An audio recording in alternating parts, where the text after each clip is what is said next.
Ils sont finalement libérés par la police. Joshua retourne alors dans son studio pour s'adresser à celui qui l'a piégé. I had please point a gun at my little brothers. Because of you. En février dernier, à Paris, ce jeune homme a vécu une bien étrange aventure.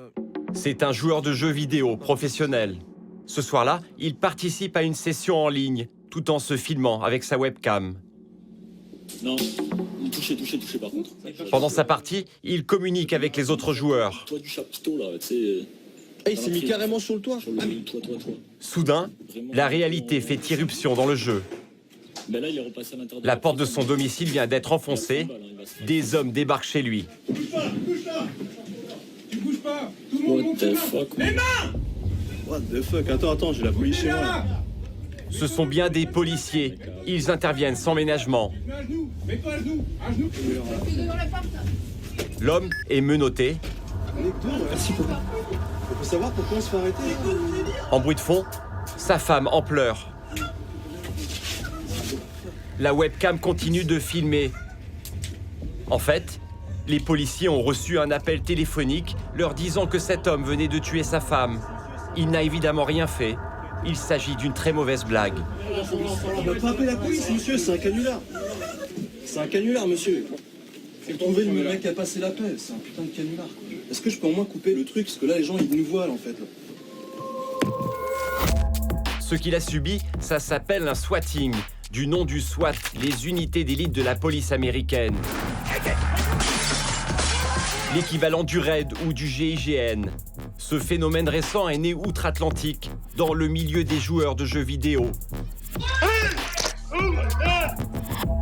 Ceux qu'on appelle les gamers.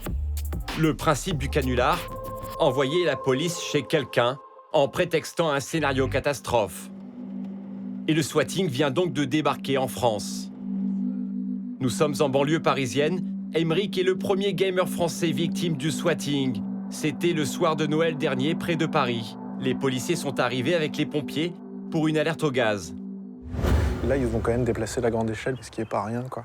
Donc, et puis, une alerte au gaz, c'est quasiment le pire qu'on puisse avoir, puisque du coup, les pompiers ne rappellent pas au domicile, puisque c'est dangereux par rapport à une fuite de gaz. Et donc, du coup, ils sont obligés de venir directement sur place, quoi. Aymeric gagne sa vie en jouant aux jeux vidéo, en animant des sessions de jeux payantes. Il est connu dans le milieu en France et des milliers de fans suivent ses parties en direct. Son pseudo de joueur est Pierre. Le soir où les pompiers ont débarqué, il jouait en ligne, en stream, dans le jargon des joueurs. Hop, c'est bon. Le délire à chaque fois du swatting, c'est de le faire pendant qu'on est en train de streamer, pour déranger le streamer d'une certaine façon et que tout le monde le voit en direct. Une forme de vengeance entre joueurs, avec aussi de la jalousie vis-à-vis de ces gamers populaires. Il a mené sa propre enquête pour retrouver ceux qui l'ont piégé, en faisant la même chose qu'eux, en piratant leurs ordinateurs. C'était une bande d'ados qui a mené une opération punitive contre lui. Ils l'ont appelé OP Pierre, opération spéciale. Les gars étaient vraiment à fond dedans, quoi. Et Pierre a réussi à avoir accès à leurs conversations sur Internet. Il nous lit les messages que les auteurs du canular s'envoyaient pendant qu'ils préparaient leur mauvais coup. Voilà, j'ai son adresse et son tel. Et puis même dans le vocabulaire, c'est assez violent. On brise ce genre de fils de pute de youtubeur. Et là, on arrive. On va appeler les pompiers. Les auteurs auraient entre 13 et 17 ans selon Pierre. Il a porté plainte. Affaire en cours. On a une pioche en diable, c'est bon, on peut s'en chanter. L'arrivée du swatting en France a fait réagir la petite communauté des joueurs. Nous sommes à Paris, à la rédaction de Gameblog, un site spécialisé dans les jeux vidéo. Donc on parle de FF15. Tous ici sont joueurs et journalistes. Comme Carole, blogueuse et animatrice de jeux vidéo en direct, ces cas de swatting ne la surprennent pas. Elle est de plus en plus confrontée à la violence des joueurs pendant ses séances en ligne. Lors des derniers épisodes de Resident Evil, c'est quand même un petit peu angoissant tout ça. Nous, on voit toute la haine qui peut déferler envers nous, envers les journalistes, envers les youtubeurs, les streamers. Et finalement, on est des proies, on est des cibles, donc on n'a plus le droit de faire ce métier, on n'a plus le droit de battre quelqu'un à un jeu vidéo. S'il n'est pas content, s'il est en colère, bam, il va nous envoyer les forces de l'ordre. Bon, c'est quand même un petit peu limite. C'est obligé, c'est un clin d'œil. Depuis l'affaire Épierre, les cas de swatting se sont multipliés en France. Et pas seulement contre les joueurs de jeux vidéo. Des anonymes, des politiques, des people se sont fait piéger par de simples coups de téléphone. Comme le 12 mars dernier, en plein Paris. Cette fois-là, c'est un animateur télé qui s'est fait swatter. Un cas classique, la police a cru avoir affaire à un homme violent qui aurait tué sa femme. C'est des canulars et là, les gens, ils n'ont pas envie d'être filmés, alors maintenant, vous vous éloignez. Sur Twitter, le réseau favori des gamers, la police met en garde les swatteurs. Appel malveillant, #swatting, #canular, ces comportements sont punis par la loi. Ils risquent jusqu'à 2 ans de prison et 30 000 € d'amende. Les autorités françaises prennent ça très au sérieux. L'officier de police Christophe Crépin dénonce le comportement irresponsable des swatteurs. Ce genre d'individus qui font des blagues, c'est pas des blagues potaches, c'est des blagues qui peuvent avoir des répercussions. C'est des blagues qui utilisent des effectifs de police qui peuvent être employés sur d'autres missions, surtout en ces périodes terroristes. Et je demande à ce que la justice passe et qu'elle passe avec la plus grande sévérité à l'égard de ces individus. Les policiers français ne veulent pas d'un scénario à l'américaine. Les États-Unis sont confrontés au swatting depuis une dizaine d'années. Et là-bas, ça donne ça.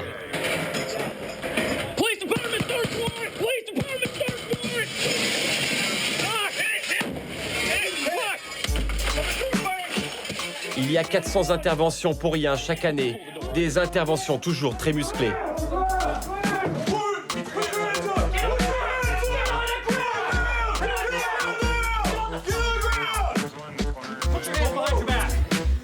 Nous nous rendons à Bradenton, en Floride, pour suivre un entraînement de cette police d'élite. C'est l'agent Todd qui nous sert de guide. Je vous emmène à notre camp. Personne ne vit dans le coin. C'est mieux pour pouvoir s'exercer au tir. Todd fait partie du SWAT depuis 4 ans. Aujourd'hui, séance de tir rapprochée. Todd et ses collègues interviennent environ 40 fois par an. Chaque opération coûte 10 000 $, qu'il s'agisse d'une vraie affaire ou d'une mauvaise blague. Le SWAT, des hommes surentraînés, suréquipés, rodés aux pires situations, sauf au canular. C'est terrible, car ça mobilise beaucoup d'officiers de police.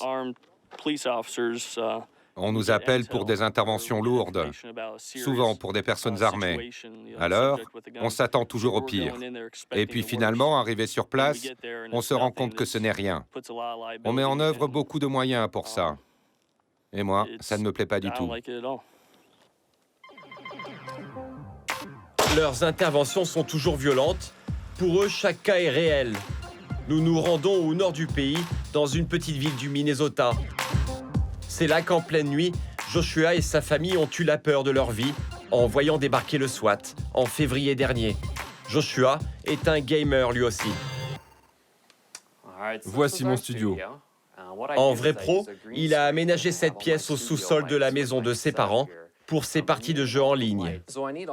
J'ai besoin d'avoir ces 3 écrans devant moi, car pendant mes directs, il se passe beaucoup de choses. Le jeu, les gens qui commentent. 80 000 personnes le suivent sur Internet. De quoi susciter pas mal de jalousie. Joshua se filme quand il joue. Cette fameuse nuit, quelqu'un appelle la police en se faisant passer pour lui. L'homme a dit à la police que quelqu'un était sur le point de me tirer dessus. Et tout d'un coup, ils ont entendu un coup de feu. Et puis plus rien. Un long silence. Comme si la personne au téléphone, c'est-à-dire moi, venait juste d'être tuée. La police envoie immédiatement le SWAT au domicile de Joshua. Il nous montre la vidéo enregistrée par sa webcam cette nuit-là. Là, il est à peu près 1h30 du matin. Je suis en train de jouer comme tous les autres soirs, en prenant mon pied. Super relax. Et là, je retire mon casque car j'ai entendu un bruit. Ça, c'est ma mère qui frappe à la porte. Elle me dit « Il y a la police. Est-ce que tu sais de quoi il s'agit ?»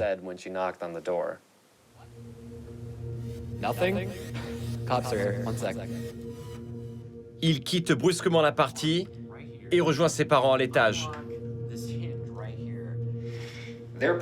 Les policiers pointaient leurs armes sur nous à travers la vitre. Et nous, on essayait de les faire rentrer le plus calmement possible. Mais en même temps, ils nous criaient de garder les mains en l'air. Finalement, on a réussi à ouvrir la porte et ils se sont rués sur nous. Ils ont plaqué mon père au sol, comme ça. Ma mère était là. Elle a dit « Il y a des enfants dans la maison, qu'est-ce qui se passe ?» Puis ils l'ont plaquée par terre, elle aussi, comme ça. Ce qui a le plus traumatisé Joshua cette nuit-là, ce sont les armes pointées sur son petit frère de 10 ans. À ce moment-là, pour les policiers, tout le monde est une menace potentielle, même les enfants. J'avais peur que quelqu'un ne soit blessé, ou qu'il se fasse tirer dessus, et qu'il meure. Ils sont finalement libérés par la police. Joshua retourne alors dans son studio pour s'adresser à celui qui l'a piégé. Sa webcam tourne toujours. I had police point a gun at my little brothers because of you. They could have been shot. They could have died because you chose to swat my stream. Je savais que les gens qui avaient fait ça me regardaient en direct. Je suis sûr qu'ils ne savaient pas que je vivais ici avec ma famille. Je voulais leur faire comprendre ça. Leur faire comprendre que ce qu'ils ont fait était vraiment dégueulasse. Personne ne devrait vivre ça. Joshua craque et fond en larmes en direct.